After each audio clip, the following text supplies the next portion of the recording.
Next जो question है इसके अंदर भी आप देखिए 3 पार्ट में एक क्वेश्चन है एलपीपी का। और ये क्वेश्चन क्या कह रहा है, पहला पार्ट क्या है इसका, ऑब्जेक्टिव फंक्शन जो दे रखा है z equal to -3x + 4y, और जो कॉन्स्टेंट्स है सेकंड पार्ट वो उसमें अब की बार 2 आ गए, जबकि पहले वाले क्वेश्चन में केवल एक ही कांस्टेंट था। यहाँ 2 दे दिए, x + 2y less and equal than 8 और next 3x + 2y less and equal than 12। अब थर्ड पार्ट कौन सा है जो मैंने लिखा नहीं है, x and y both are greater and equal than 0, मतलब जो कुछ भी होगा वो फर्स्ट क्वाड्रेंट में होगा। हम सबसे पहले एक ही पैटर्न बता रखा मैंने आपको, क्या आप सबसे पहले इन दोनों कांस्टेंट्स को क्या करेंगे, इनको इनइक्वलिटी में दे रखा है तो इसे आप लीनियर इक्वेशन बना लीजिए। ये दोनों ही इनइक्वलिटी दे रखी है तो आप इन्हें लीनियर इक्वेशन बना लें और दोनों को अलग अलग सोल्व कर लें और साथ में भी सोल्व कर लें। तो पहला काम क्या होगा,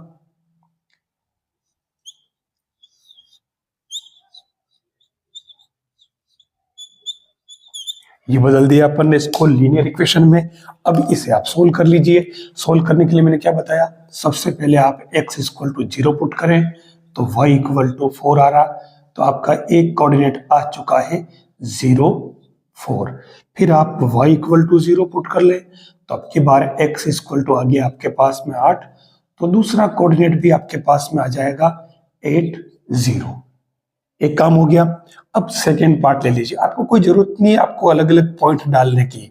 फिर सेकेंड वाले ले लीजिए तो ये हो जाएगा 3x + 2y = 12। हमने इन इक्वलिटी वाले सिंबल को इक्वल में कन्वर्ट कर लिया सुविधा के लिए। हम यहाँ सबसे पहले वही काम, x = 0 तो y = क्या आ जाएगा 6, तो आपके ये c वाला कोऑर्डिनेट आएगा वो क्या 0 और 6 बन जाएगा। फिर y = 0 पुट कर लीजिए तो x = क्या आ जाएगा, 3 से इसको डिवाइड कर लीजिए 4, तो आपका d वाला कोऑर्डिनेट जो आएगा वो 4 0। एक काम हमारा ये बड़ा हो गया। अब हमें, क्योंकि ये दोनों लाइनें अपन ट्रेस करेंगे तो ट्रेस करने से ये एक दूसरे को इंटरसेक्ट भी करेगी, क्योंकि इनके लिए एक यूनिक सॉल्यूशन पॉसिबल है। हम इन दोनों को साथ साथ भी सोल्व कर लेते हैं, तो दोनों को साथ में लिख लीजिए थर्ड पार्ट में।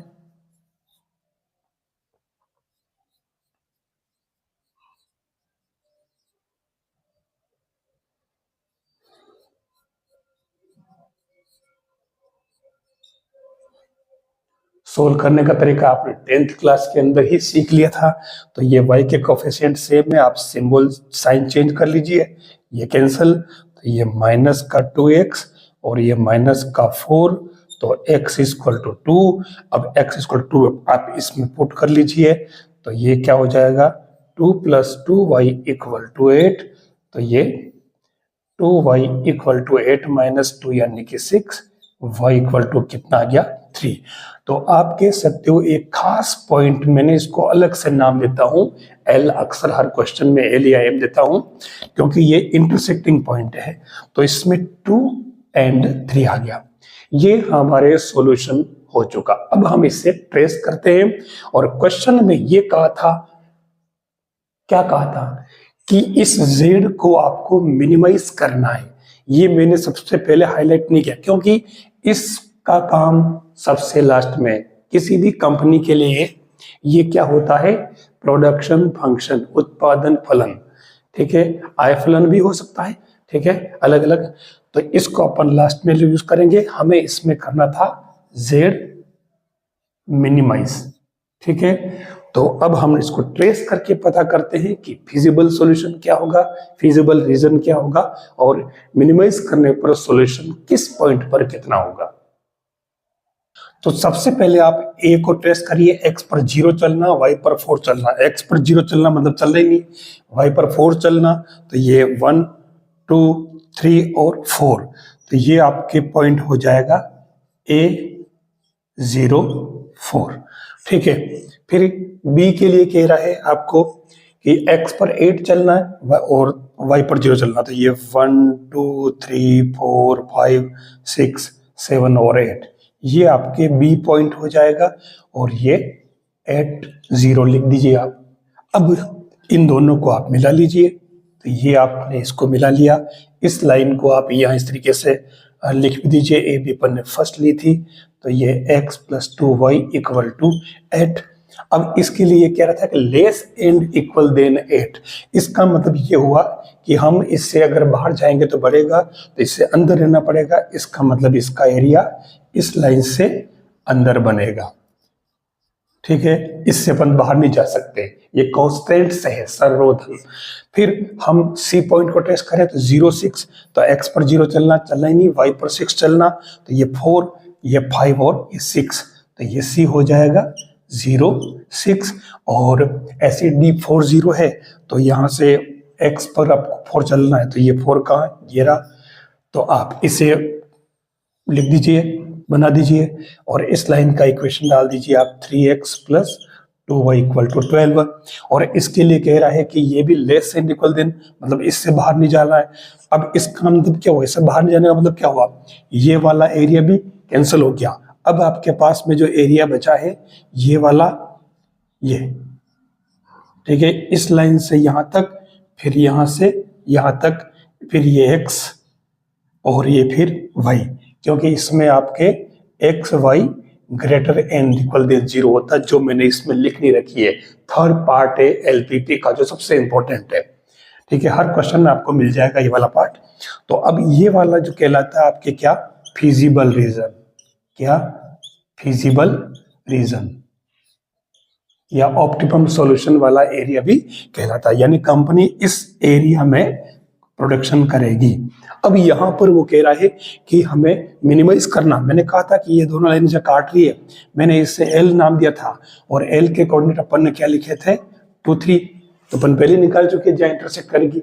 अब हमारे पास में पॉइंट आ चुके हैं ए एल, और इसको अपन ने क्या नाम दिया था, ये कौन सा पॉइंट था आपके 4 0, क्या नाम है, डी 4 0। बस ये हमारा काम हो गया। अब हमें इन 3 पॉइंट पर हमारे जो पॉइंट काम आएंगे कौन कौन से, ए ये काम आएगा, फिर एल ये काम आएगा, और फिर आपके डी ये काम आएगा। ये दोनों पॉइंट बाहर निकल के देख लो आप, 8 0 वाला भी बाहर हो गया और 0 6 वाला भी बाहर हो गया, ठीक है। इससे कोई काम नहीं, ठीक है। ये वाला अब इसमें अपन सबसे पहले निकाल लेते हैं जेड, किस पर, 0 4 पर, ठीक है। तो ये कितना बनेगा, -3, यानी कि इसमें पुट कर रहे हैं अपन, ये अब काम आ रहा है फंक्शन, तो ये 0 हो जाएगा, प्लस 4 × 4 यानी कि 16। फिर ए वाला काम हो गया, फिर बी वाला तो काम ही नहीं रहा, सीनियर डी काम आ रहा है, तो Z 8 4 0, तो ये माइनस का यहाँ कितना 12 और बाकी 0, तो ये माइनस का 12 आ जाएगा। फिर हमारे पास में ये L वाला पॉइंट ले लीजिए 3 वाला, तो Z 8 2 3, तो ये यहाँ पर 2 पुट कर दीजिए, तो -6 3 यानी कि 12, तो ये 6। तो इन सब में हमें चाहिए था Z मिनिमम, कौन सा वाला है, माइनस का 12, तो ये हमारे Z मिनिमम आ गया। और किस पॉइंट पर, एट 4 0। ये हमारा क्वेश्चन सोल्व हो गया। कोई भारी काम नहीं, इजी वे में आप कर सकते हो क्वेश्चन को। आ गया समझ में।